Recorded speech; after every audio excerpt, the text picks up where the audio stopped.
Quando a gente está investindo no mercado acionário, é comum nós nos depararmos com empresas captando dinheiro, ou seja, por meio dos IPOs, né, Initial Public Offering, captando essa entrada de capital, ou também pelas ofertas subsequentes, que nós chamamos de follow-on, que é uma emissão posterior também de novas ações pela companhia com o objetivo de captar dinheiro. E esses eventos, eles ocorrem quando a empresa acredita que essa injeção massiva de capital pode ser benéfica para o negócio. Em que sentido? Com esse novo dinheiro mais barato, pego do mercado, é possível expandir os negócios, crescer a companhia, aumentar os lucros e trazer um retorno maior para os seus acionistas. Agora, o que ocorre quando a empresa pensa o contrário? Em outras palavras, o que acontece quando a empresa decide por reduzir o seu capital social, ou seja, se tornar menor? Isso lhe parece algo estranho ou algo distante de acontecer? Pois bem, não deveria. Uma vez que não é algo incomum de ocorrer, como podemos ver, fato relevante divulgado pela empresa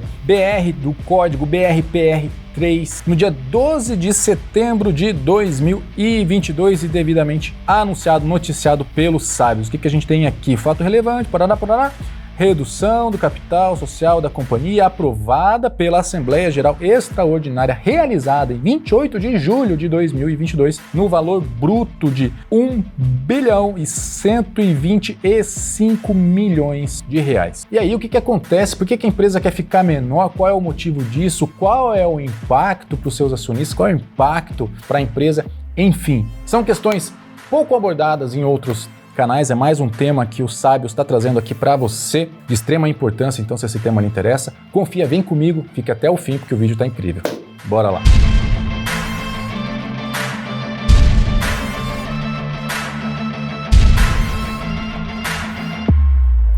Fala investidor, fala investidora, cada vez mais sábios, cada vez mais sábias, sejam muito bem-vindos. Paulo Bonetti, criador do Sábios. Como sempre, deixo aqui o meu convite, se inscreva no canal e ative o sininho para não perder nenhum vídeo sobre dinheiro, riqueza, investimentos, prosperidade, assuntos relacionados e assuntos pouco abordados em outros canais, gente. Se você não me segue, me siga lá no Instagram, por lá temos a oportunidade de interagir de uma maneira mais próxima e a comunidade VIP dos Sábios, pegue o link aqui na descrição do vídeo, vai lá, se cadastre, faça parte, interaja comigo, interaja com outros investidores, ganhe, obtenha muito conhecimento e também agregue com a sua presença lá pra gente, tá bom? Tenho certeza que vai agregar muito pra sua vida financeira. Mas vamos lá, porque tempo é dinheiro. Primeiro, vamos falar um pouco da essência do ROI. Eu não me canso de dizer, já falei isso em inúmeros vídeos, que o ROI é um dos indicadores mais importantes, sem tirar o mérito dos demais indicadores, porque você não pode analisar uma companhia isoladamente somente por um indicador, mas o ROI, sem sombra de dúvidas, é um dos indicadores mais importantes no momento que nós estamos avaliando uma empresa. E por que disso? Porque o ROI nos traduz facilmente a capacidade da empresa estar remunerando o capital do sócio, o capital do acionista. E o ideal é que nós tenhamos ativos, nesse caso tenhamos empresas, com um ROI minimamente superior ao que nós conseguimos encontrar em ativos de menor risco, como os títulos de renda fixa, por exemplo. Agora, o que ocorre quando uma empresa que antes tinha um ROI, digamos de 10%, beleza? Então nós temos um ROI de 10%. Eu estou falando de performance interna da empresa, não estou falando de preço de ação aqui, tá bom? Mas um ROI de 10%, a empresa remunerando o capital do acionista crescendo, o patrimônio crescendo, gerando lucro, crescendo, mas gerando um ROI sempre aqui de 10% bonitinho. O que ocorre se essa empresa, por algum motivo qualquer, tem esse ROI reduzido pela metade? Agora é um ROI de apenas 5%. Se nós lembrarmos que o ROI ele é a relação do lucro dividido pelo patrimônio, lucro líquido dividido pelo patrimônio líquido, quando um ROI ele cai, nós temos aqui duas possíveis respostas, duas possíveis opções. Primeiro, os lucros foram reduzidos, diminuíram baseado com relação ao seu patrimônio líquido, ou os lucros se mantiveram, mas o patrimônio líquido aumentou em demasia. No primeiro caso, quando nós temos um patrimônio que se mantém estável, mas a empresa vem reduzindo seus lucros, pode ser um problema de performance operacional. A empresa já não está mais performando como performava anteriormente. Já no segundo caso, quando nós temos o lucro continuando estável, mas por algum motivo esse patrimônio cresceu, a empresa continua sendo lucrativa, mas pode nos dizer que ela está com um excesso de capital, ela não precisaria de todo aquele dinheiro injetado no negócio. De maneira mais simples, e fazendo uma alusão principalmente a quem não tem a bagagem já de mais de 2 anos de sábios, é como se nós disséssemos o seguinte: nós vamos conduzir uma construção de um imóvel e nós aplicamos essa construção 100 operários, quando na verdade somente 50 já seriam suficientes. Ou seja, se nós colocarmos 100 operários para essa construção, 50 vão ficar ociosos. É nesse sentido que uma empresa, digamos com 500 milhões de patrimônio líquido, gerando 50 milhões de lucro ao ano, nos dá um ROI de 10%. Um lucro de 50 milhões dividido por um patrimônio de 500 milhões, 10%. Agora, se essa mesma companhia se vê diante de um aumento em demasia desse patrimônio líquido agora para 1 bilhão de reais, o seu ROI cai para 5%. 50 milhões de lucro divididos por 1 bilhão de patrimônio líquido. Ou seja, está menos performante, estou com excesso possivelmente de capital. E o que fazer com esse capital? Neste caso, objetivamente falando, é o tema do vídeo, é fazer uma redução desse capital social e esse dinheiro devolver para os seus donos, para os seus acionistas, para os seus sócios. E isso pode trazer benefício para ambas as partes. Primeiro, para a empresa que estava se vendo com um ROI ruim, ao reduzir esse capital, reduzir esse patrimônio líquido, agora eu tenho uma relação lucro-patrimônio mais saudável novamente. O meu ROI vai aumentar e isso é visto com bons olhos pelo negócio.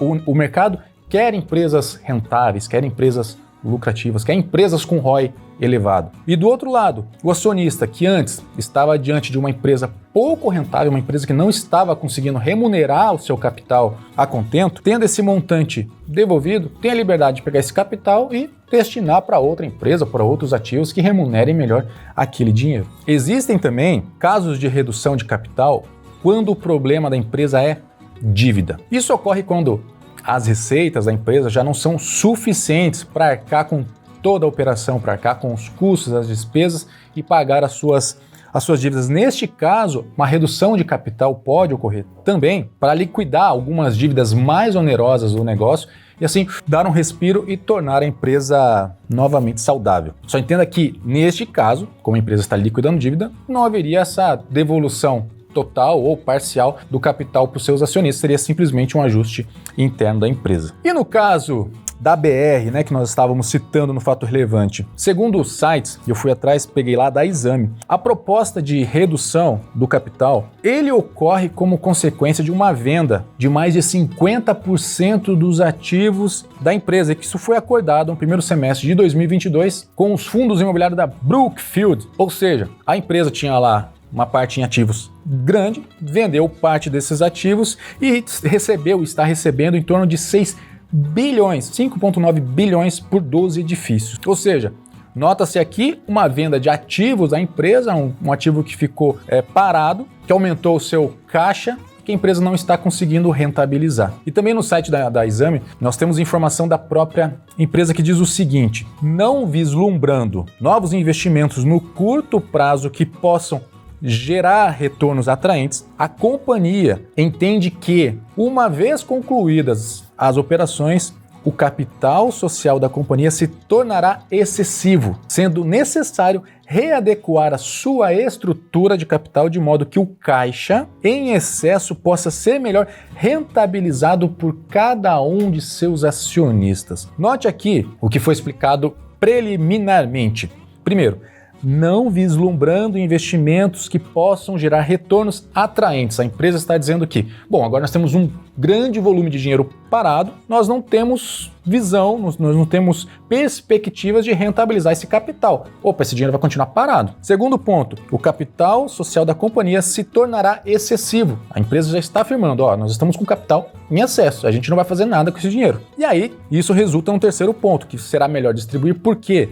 De modo que o caixa em excesso possa ser melhor rentabilizado por cada um de seus acionistas. Ou seja, é melhor pegar esse dinheiro parado, devolver para esses acionistas, que eles terão capacidade de rentabilizar a ROIs, a um ROI melhor, ou outros ativos em outras classes de ativos que rentabilizem melhor esse capital. Acho que eu falei menor. E quais os impactos concretos para os acionistas? De antemão, gente, acho que é bom entender que para o acionista é melhor ter esse dinheiro devolvido ao ponto que esse dinheiro possa ser melhor aplicado em outros ativos, em outras empresas, em outros negócios, ao invés de manter esse capital parado numa empresa, num negócio pouco lucrativo. Mas vejamos aqui de uma forma mais atenta, principalmente um possível impacto em alguns indicadores fundamentalistas. Primeiro, a margem líquida, teoricamente, não é para ser alterada, uma vez que eu vou manter as minhas receitas, vou manter o meu lucro, nada muda. O ROI, possivelmente, ele tende a ser melhorado. Por quê? Lembra a relação que eu comentei contigo. O lucro vai se manter. O meu patrimônio que estava aqui em cima, ele vai ser reduzido. Essa relação vai ficar menor, ou seja, a divisão do lucro pelo ROI melhorou. As dívidas, a depender se a redução de capital for para liquidar dívidas onerosas do negócio, tendem a melhorar também a situação da companhia. Agora, o valor patrimonial por ação. Digamos que o número de ações se mantenha e elas representavam uma fraçãozinha do patrimônio líquido, só que agora o patrimônio líquido ficou menor. Consequentemente, cada ação representa uma fração um pouco menor também desse patrimônio. Isso nós chamamos de VPA. Mas, quando nós olhamos agora para o PVP, que é o preço sobre valor patrimonial, como nós temos também o preço daquela ação corrigida para baixo, teoricamente, o PVP não tende a se alterar. Ou seja, nesse caso, a gente pode ter um PVP se mantendo justamente pelos ajustes contábeis que acontecem nas cotações históricas das ações. Mas tudo isso aqui é teoria. O que nós temos que ver depois é na prática, quando isso realmente ocorrer, quando essa devolução for concretizada e como o mercado vai se comportar com essa nova reestruturação de capital da companhia. Para a gente concluir, então assim, diferente do que muita gente acredita, empresas não somente captam capital, mas elas podem também devolver esse capital quando elas não veem mais perspectivas para remunerar bem aquele capital dos seus acionistas em negócios futuros. E independentemente do caso, geralmente isso pode ser benéfico para os seus acionistas, justamente pelo que eu comentei. É melhor nós termos o nosso dinheiro devolvido, ao qual nós podemos aplicar em negócios mais lucrativos, do que deixar isso num negócio moribundo parado lá. De todo modo, cabe ao investidor analisar caso a caso e discernir e entender e estudar para ver se aquela redução de capital realmente está sendo benéfica para os seus investimentos. Gente, este é mais um daqueles vídeos pouco clicáveis. Os canais não vão trazer esse tipo de informação porque as pessoas não têm interesse. Então, caso eu tenha lhe agregado mais um pouco de informação, se você quiser ajudar um pouco mais os sábios, a única coisa que eu lhe peço é deixar o seu like, curtir, compartilhar, comentar, se inscrever caso não esteja inscrito, porque isso ajuda e fortalece cada vez mais e eu vou entender que vocês querem informações como essa de cada vez mais qualidade, tá bom? Por fim, como sempre, sucesso e prosperidade. Sou Paulo Boniati, aquele abraço, até o próximo vídeo e tchau!